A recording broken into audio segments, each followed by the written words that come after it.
نفس امارہ کا ذکر قرآن میں موجود ہے۔ سورہ یوسف آیت نمبر 53 میں اللہ تعالیٰ فرماتا ہے کہ یہ نفس انسان کو برائی کی طرف لے کے جاتی ہے، مگر جسے اللہ چاہے وہ بچ جاتا ہے، جس پہ اللہ رحم کرے۔ نفس امارہ وہ نفس ہے جس کے بارے میں صوفیاء اکرام نے ہمیشہ یہ تعلیم دی کہ اس پہ کنٹرول کیا جائے۔ ہم بچپن سے یہ سنتے آ رہے ہیں کہ ہمیں یہ بتایا گیا کہ نفس پہ کنٹرول کرو۔ تو وہ کون سی نفس ہے؟ یہی نفس ہے، وہ نفس امارہ۔ خیر، قرآن میں تو بہت سارے ایسے نفس کے اقسام بتائے گئے، لیکن کیونکہ آج ٹاپک نفس امارہ ہے تو ہم پہ اسی پہ ہی بات کریں گے۔ طبیعت میری تھوڑی ٹھیک نہیں ہے، لیکن پھر بھی کوشش کروں گا کہ میں آپ کو وہ 6 خاص نشانیاں آج بتا دوں جس سے آپ اپنا خود جائزہ لے سکتے ہیں، یہاں تک کہ دوسروں کا بھی۔ تم اپنا بھی جائزہ لو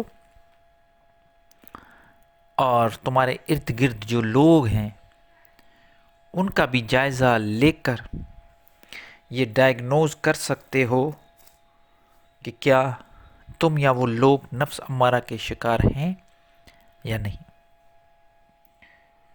تو اس پہ ہم نشانیوں پہ بات کریں گے۔ پہلے اب بات یہ ہے کہ یہ کچھ 6 نشانیاں ہیں، یہ دیکھو اپنے آپ میں۔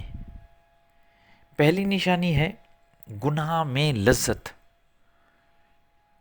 ان میں سے ایک بات میں سب سے پہلے کلیئر کرتا چلوں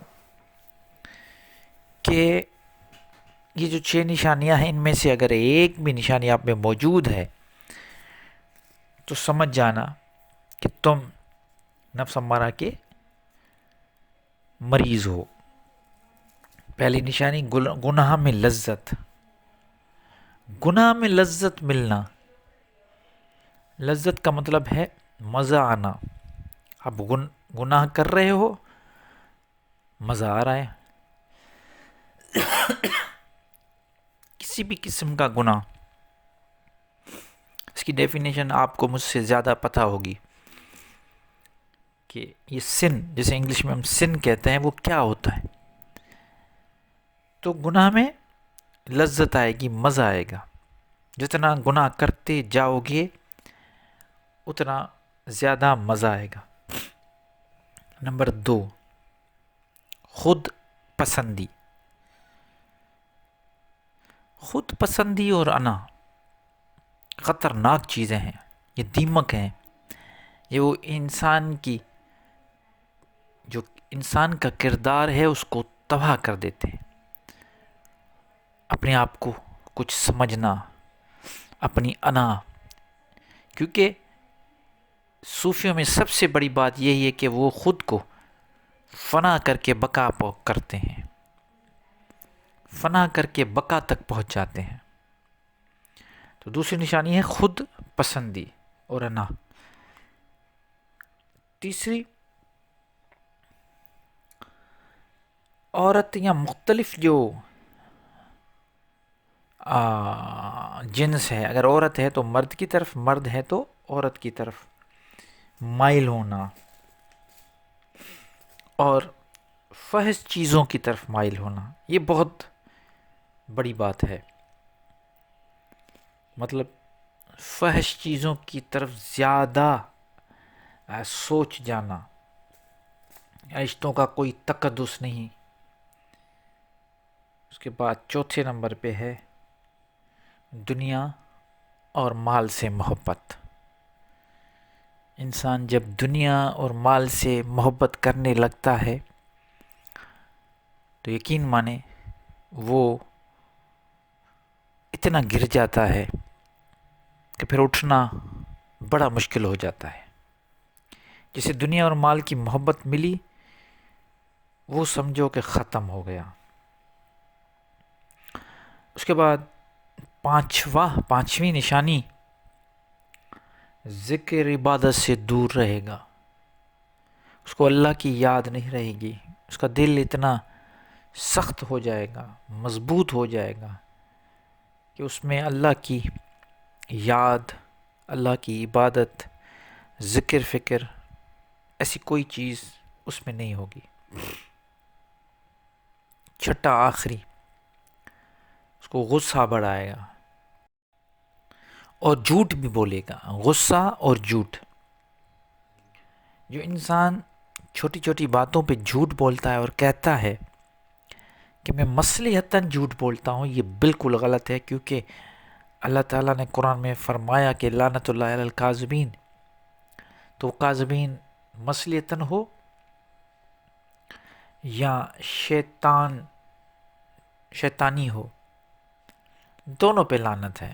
اس میں اللہ تعالیٰ نے ڈسکرائب نہیں کیا کہ اللہ تعالیٰ شیطانی جھوٹوں پہ لعنت بھیجتا ہے اور مصلحتاً جھوٹوں پہ لعنت نہیں بھیجتا. اور غصہ خطرناک چیز ہے.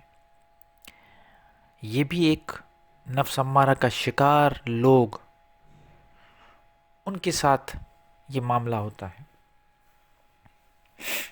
سامعین، نفس امارہ وہ نفس ہے جس نے انسان کو اشرف المخلوقات سے گرا کے ایک گٹر کے کیڑے سے بھی بدتر کر دیا. اور دوسری طرف نیچر سب کو برابر دیکھ رہی ہے. اللہ الصمد، وہ بے نیاز ہے. اس کو کوئی مانے یا نہ مانے، وہ سب کے لیے برابر چل رہا ہے، سب کو برابر موقع دے رہا ہے. سورج کی روشنی سب کو مل رہی ہے، چاہے کتنا بھی گناہ گار ہو، نفس امارہ کا شکار ہو یا ولی اللہ ہو. تو جب ہمارا رب، ہمارا پالنے والا ہم سے اتنی محبت رکھتا ہے اور ہمیں بار بار پکارتا ہے اور ہمیں بار بار راستہ دکھاتا ہے اور لاکھوں سالوں سے ہدایت پہ ہدایت دے رہا ہے، تو کیوں نہ ہم آج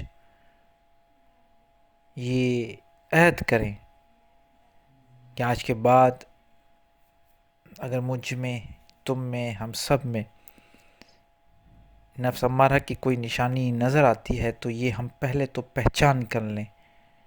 کیونکہ جس نے اپنا نفس پہچانا اس نے خدا کو پہچانا.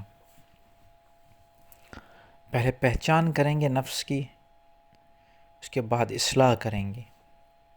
تو آئیے ہم سب مل کے آج یہ عہد کریں کہ اپنے آپ میں جو بھی چیزیں، یہ 6 نشانیاں جو میں نے تم لوگوں کو بتائی ہیں، ان میں اگر کوئی بھی ایک بھی نشانی ظاہر ہوتی ہے تو اپنی اصلاح کریں گے.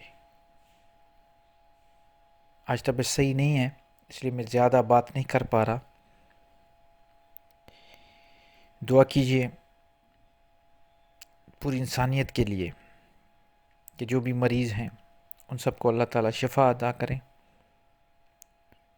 اور ہمیں صحیح راستے پہ چلنے کی توفیق عطا فرمائے.